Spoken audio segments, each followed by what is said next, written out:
numei khat hin gul khat hi akiwa in aman jong hi chi gul chu alung si le jeng in hi he chi gul chu alin le jeng tan tong sagi zen aling in hi ni khat chu hi chi gul chu imacha ne lo in aum ta ne hi heti chun hapta izan hampi aboi pi zo nung in jong gul chun imacha ne di lo in aumin he chun numei nu chun gul chu kan cha ho ki be sa na ji doctor in achun apui na hi athil dan ho chu doctor nu kom asai ta na hi doctor nun jong adon bunin asai tai ven ka hetai ichina gul to hin jan le lup na khan a na lup khom pi a ki ngai lu ta a na gi khom pi ji ham tin adong ta na hi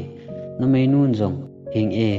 nisi a ka boi pin ho hin aphat chom pi lo hin ei sulung no mo le e tin adon bu ta na hi hechun doctor nun jong numei nu kom asai tai mem nagul hi adam mo hepun adam mo na imacha ampoi nang ma hi ni ding tia ki gu na nei zo hi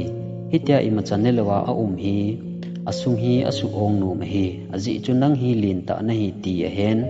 nang hi na ni ting le asung a na mun a hi lo le na jun mang zo na thei ding ngai tu a ki kung zo a hi ati ta na hi cha ko nai la do nu ma chui phiam ti le na kom na vel a gul chu koi ham ti ne het do ding ngai ne he nang ma dia ki nai pi ta na ki ngai lut pi ta aba man a nang ma sumang a pang lo de ti nai pui na chi na wa na a na ki vo pi a na nui khom pi man a na loi pha jing lo ding hi mi him te hin ata bang a thim ta a abol thu thei zu hi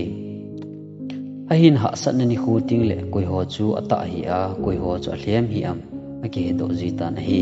ji chun ilunga i vo jing dile ichin jing dinga dei chu mi zo se hi idea aphasu ke pon mi zo se hi loi pha di lo hi